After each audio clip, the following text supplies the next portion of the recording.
চিংড়ি মিংড়ি রুই টুই বল নাকি কাতলা, শিং মাছ নিয়া ভাবিরে জোল রানতে কোন পাতলা, ইলিশ আসছে দিয়া দেই কালকে আবার বৈশাক। বাপ সাপ দেখে আমগো মনে হয় কি লাট সাপ, গরিব মানুষের বৈশাক, ইলিশ মাছ না পুঁই শাক। সিলভার কাপ না তেলাপিয়া, আমারে দেন পাঙ্গাস মিয়া।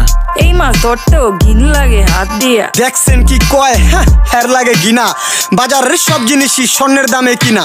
গু খায় সব মাছে, কালার খায় পাঙ্গাসে, ডিম পারে মুরগি আর ব্যথা পায় রাজা হাসে। দুঃখ কমু কার কাছে, টাকা নেই কা হাজার হাজার, চলো বাবা যাইয়া দেখি কি অবস্থা কাঁচা বাজার। ওই মিয়া হাত দিবেন না, মরিচের কেজি 1000, দেখতাছেন না মরিচ গার্ড দিতে রাখছি বডি গার্ড। এইটা আবার কোন পাট, আলিপ লাইলার সিনবাদ। যেইটা ধরুম স্টক করুম তয় তরকারি জিন্দাবাদ, 80 টাকার বেগুন, বেগুনের অনেক গুণ। বেগুন লেয়া হইছে খুন, আমারে দেন ধুন্দুল। পটল লন কহিলন, লাউ নাইলে কদু। তোর মুখে অনেক মধু, লাউ আর কদু, বউ আর বধু, দোনোটাই তো একই কথা, কি বুঝাস তুই?